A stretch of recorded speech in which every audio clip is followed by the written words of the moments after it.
राधा स्वामी दाता दयाल की दया, राधा स्वामी सहाय, राधा स्वामी। सबसे हाथ जोड़कर विनती है, जितने देर सत्संग हो वाणी हो उतनी देर आप शांति का शोध करें। भाई ने शब्द सुनाया है, ये शब्द की महिमा बड़ी गहरी है। कौन कहता है? परम संत हजूर ताराचंद जी कहते हैं, और जीवात्मा इस संसार में आकर बड़ी दुखी है। ये बार बार इसको एक तड़प लगती है, अब मैं अपने मालिक से मिलूं। जब इसको तड़प लगी तो क्या कर रही है? पुकार करती है जीवात्मा, अब दर्शन सदा राम मोह दीजिए। अपने मालिक से ये कहती है, अब मेरे मालिक तू मेरी नैनों के अंदर बस जा, मेरे नैनों के अंदर तू बस जा, ना मैं तेरे को दूसरे को देखने दूं और ना तेरे को। आजा सतगुरु नैनन में नैन झांपनू तोय, ना मैं देखूं और ना देखण तो तोय। जीवात्मा इतनी परेशान होकर के इस शब्द कहती है, ये पुकार करती है अपने मालिक से, मालिक मैं तो इतनी दुखी हूँ यहाँ 84 के अंदर आकर के। आप समझदार हो, 84 के अंदर जब जीव आ जाता है तो यूं समझो भवसागर के अंदर आ गया, भवसागर के अंदर पड़ गया। वो सागर से कौन निकालता? उस सागर के अंदर हमारे को कुछ नहीं दिखाई देता। वहां पे एक चीज दिखाई देती है, एक जहाज पड़ा है। वो जहाज के अंदर अगर हम बैठ गए तो उस जगह पहुंच जाएंगे। जहाज के अंदर नहीं बैठे तो कितने हाथ मार लो, कितने पैर मार लो, कितनी ट्राई कर लो, वहां तक नहीं पहुंच सकते हम, क्योंकि वो भवसागर इतना गहरा है और इतना अथाह लंबा है जिसकी कोई हम नाप तो नहीं कर सकते। परम संत हजूर ताराचंद जी महाराज ने कितनी बार हमारे को ये मिसाल दी है। महाराज स्वामी जी के पास में राज सालग्राम जी चले गए। सालग्राम जी पोस्ट मास्टर जनरल थे, दुनिया के सबसे बड़े अफसर थे सालग्राम महाराज जी। महाराज जी कहने लगे, स्वामी जी महाराज सालग्राम मेरे को वीडियो नहीं बन रही, नहीं मिलना है, मेरे को 15 दिन तक नहीं मिलना है। अगर महाराज क्यों नहीं मिलना? अगर मैंने कह दिया अगर मिलना है तो कोई नई चीज लेकर के मिलना है। हमारे वो तड़प नहीं है। जो शब्द बनाया, जिस भाई ने बनाया ये शब्द, कितनी विरह का शब्द है ये। क्या कहते जीवात्मा? अके राम हे मालिक, ये सतगुरु मेरे को सदा तू दर्शन देता रहे। मैं किसी को नहीं देखूं, मैं तेरे को ही देखता रहूं। मेरे से बिछोआ मत कर तू, क्योंकि मैं तो तेरे लिए आया हूं और आप मेरे लिए आए हो। उस मालिक से अगर हमने ये अपनी अरदास कर ली तो मालिक इतना निर्दयी नहीं है। वो तो सबका मालिक है। मालिक माँ किसी की निर्दयी हो सकती है? नहीं हो सकती।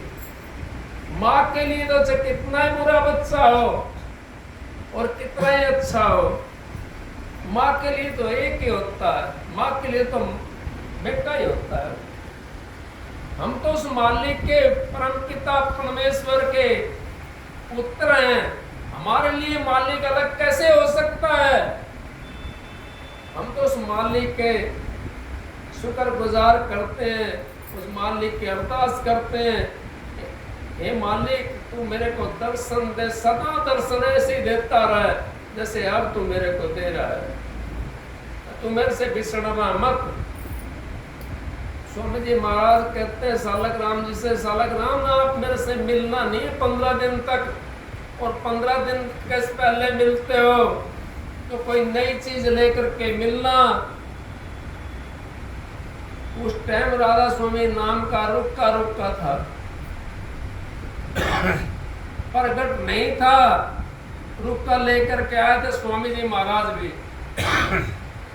ये तो सालग्राम महाराज जी ने प्रकट किया। स्वामी जी महाराज के टाइम की बात है। सालग्राम जी तीसरे दिन पहुंच गया, जाकर के दरवाजा बंद था, कुंडी खुटखुटाई। स्वामी जी महाराज समाधि के अंदर उठे, उठ करके देखने लगे कौन? सालग्राम। तो खड़ा हूं मारा, सिर के अंदर खड़ा हूं मारा। मैंने ये कही थी 15 दिन तक नहीं मिलना है। अगर महाराज मैं तो नई चीज लेकर के आया हूं। खड़ा हूं, जब लगा सिर के अंदर खून निकल आया।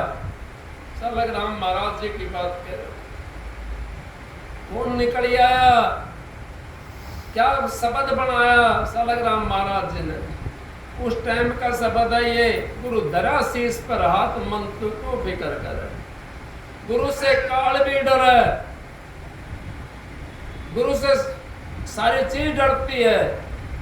जब आप यहाँ बैठे हो तो आप यूं मत समझो अगर हमारे कोई चीज सेध जाएगी, नहीं सेध सकती। जहां पे सत्संग होता है, जब नाम मिलता है, काल महाराज जूतियों के अंदर खड़ा रहता है बाहर। ये भी मेरा चुंगल से निकल गया, ये भी मेरी उससे निकल गया कैद से। जब नाम मिलता है, संत महात्मा नाम देते हैं तो नाम दे करके जीव को कैद से निकाल लेते हैं, काल महाराज की कैद से। उसको वो भेद दे देते हैं जिससे हमारा जीवन सुधर जाता है। भेद हमारे को अंतर का मिल जाता है। उस भेद से हम उस परमात्मा से मिल सकते हैं, उस सतगुरु से मिल सकते हैं, उस मालिक से मिल सकते हैं जिसके लिए हमारे को तड़प है। उस मालिक से अगर हम मिल गए तो फिर कसर कौन सी रहेगी? हे राम दर्शन मोह सदा दीजिए, सदा दीजिए मेरे को, अपने नैनों के अंदर मेरे बस जा और मेरे को जो है ना अपने दर्शन देता रहे। मेरे को चाहना और किसी चीज की नहीं है। यही संत कबीर साहब ने कह दिया, चाहना रहे कि राम नाम की सारे दोने धो देगी। इससे अगर दूजी चाहना है तो दुनिया जान से खो देगी। इससे अगर हम दूजी चाहना रखते हैं तो दुनिया जान से चले जाते हैं। ये मनुष्य बड़ा कीमती है, इसी कदर को कोई जानता है। जिसने इसकी कदर को पहचान लिया, मनुष्य 184 जियाजुन भुगतने के बाद में मिला है हमारे को मनुष्य।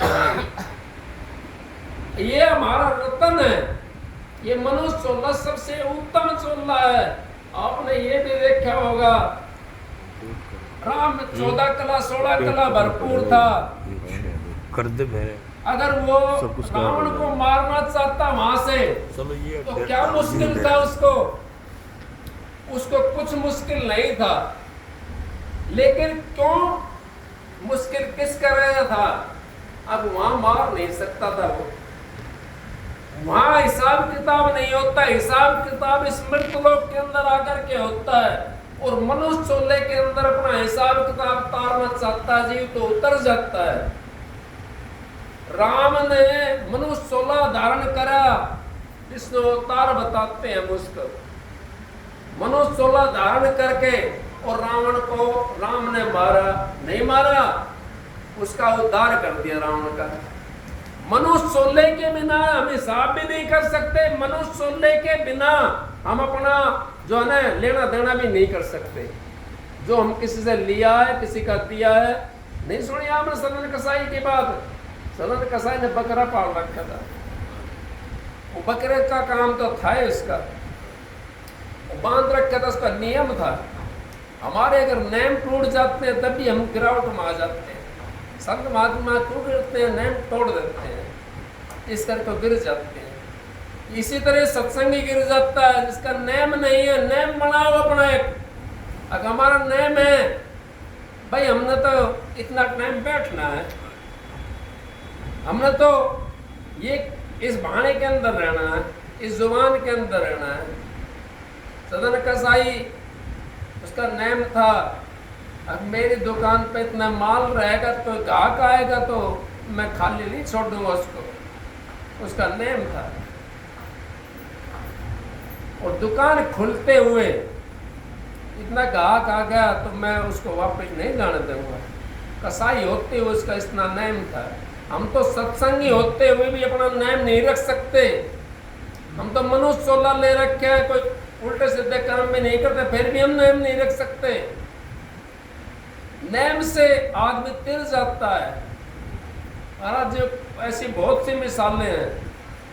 अब वो शाम का टाइम था, सदन कसाई के पास में एक भाई आ गया, गोश्त खाने वाला था। वो कहने लगा 250 ग्राम गोश्त देते भाई मेरे को। अब उसने देखा दुकान में तो माल नहीं था, लेकिन सामने बकरा बंधा हुआ था, सामने बकरा बंधा हुआ था।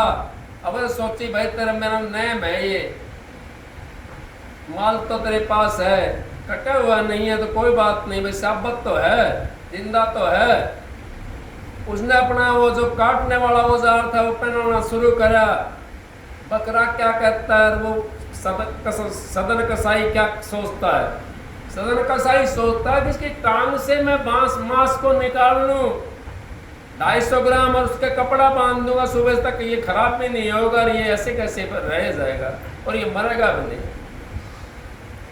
बकरा क्या कहता है? बकरे ने उसको पढ़ लिया,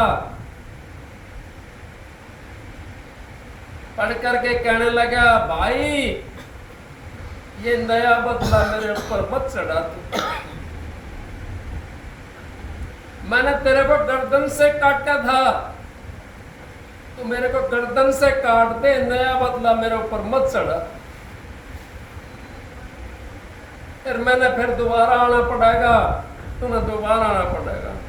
ये बदला मन ना कर, मैं तो तेरे को जो गर्दन से काटा था। बकरा बोलता है क्या हमारा लेना देना नहीं है? हमारा लेना देना है, पिछले जन्म का कोई लेना देना होता है जब यहाँ जीव भड़का जाता है, बीमारी भोगता है। हम तो दूसरे का हिसाब लगाते हैं, अपना हिसाब नहीं लगाया हमने। हमारा कैसा शरीर है, स्वस्थ शरीर है, मालिक की मौज है। बीमारी है शरीर के अंदर तो मालिक की मौज कहाँ है? हमने तो कोई उल्टा कर्म कर रखा था, उसको भोग रहे हैं, उसको भोग रहे हैं।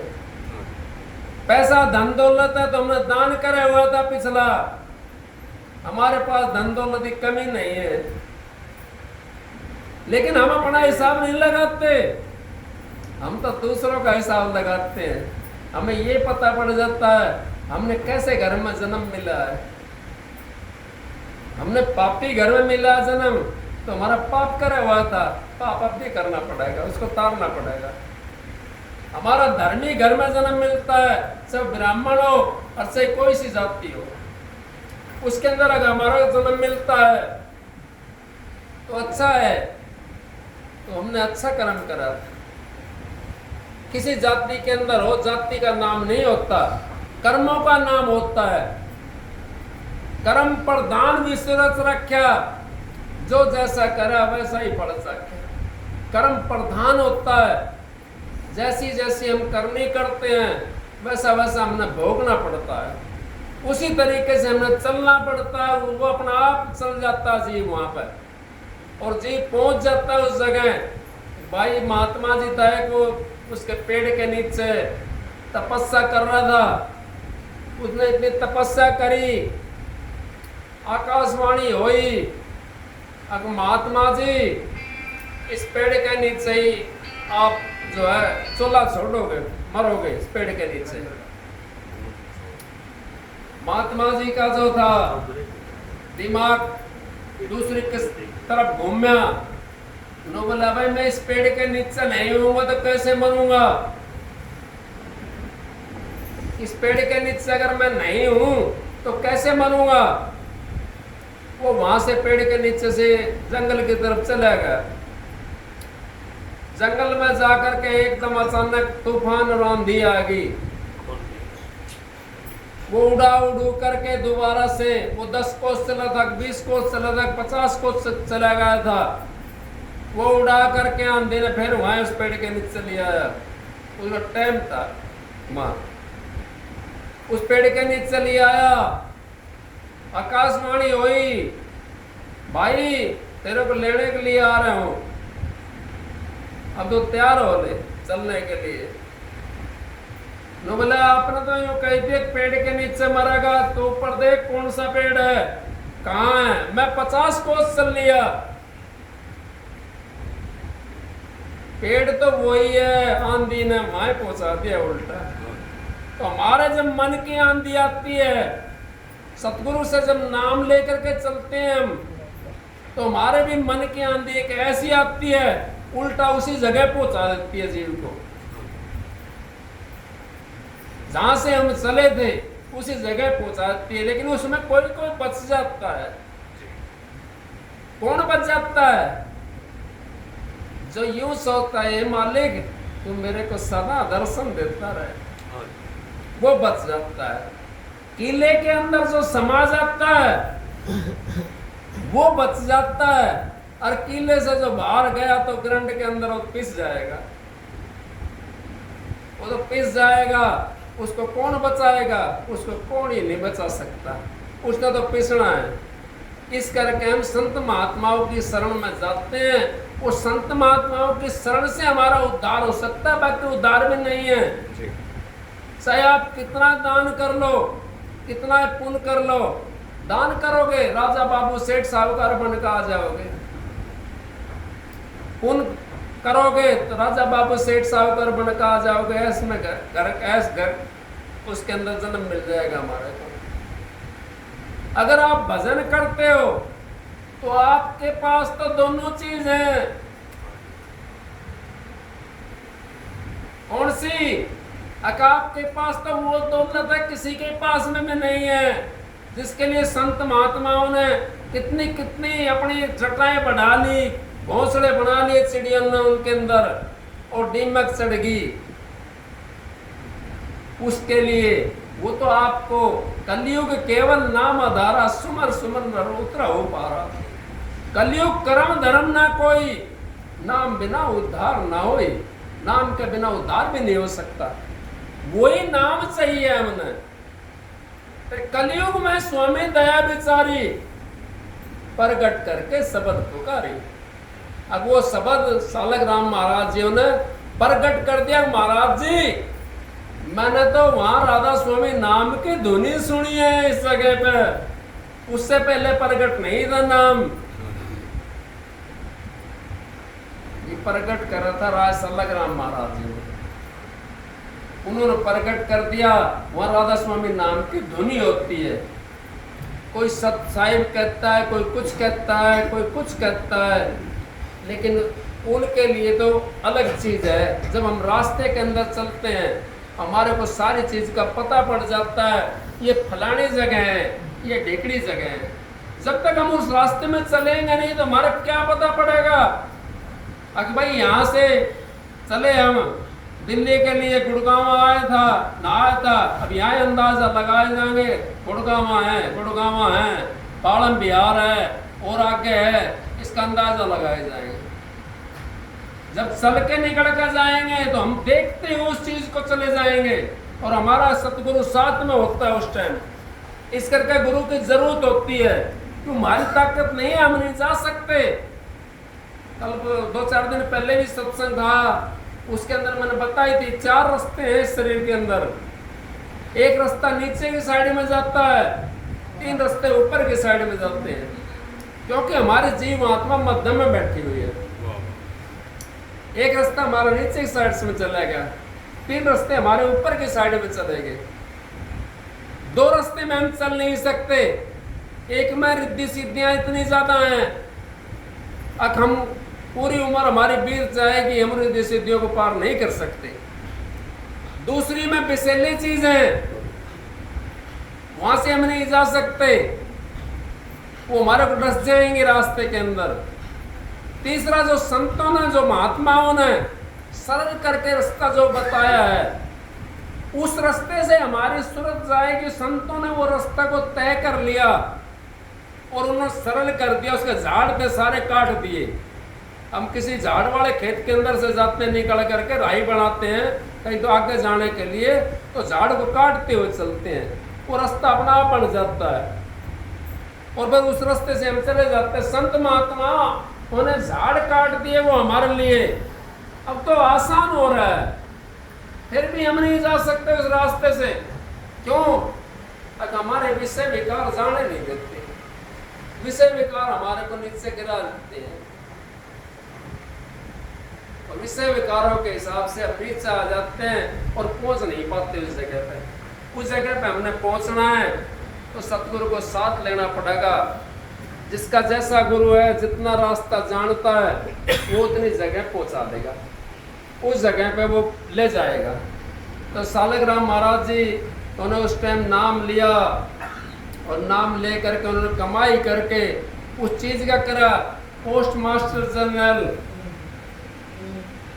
दुनिया कहने लगी हम सत्संगी हैं,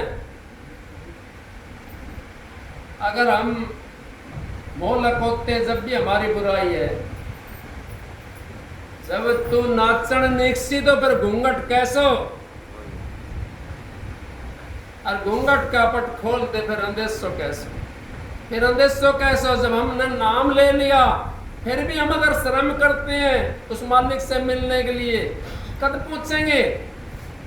हम तो किसी से नो भी नहीं कह सकते भाई राधा स्वामी या राम राम या वाहे गुरु, नहीं। क्या है? मालिक का नाम लेने में भी क्या शर्म है? भाई आया राधा स्वामी, भाई राधा स्वामी, देखो क्या शर्म है उसके अंदर।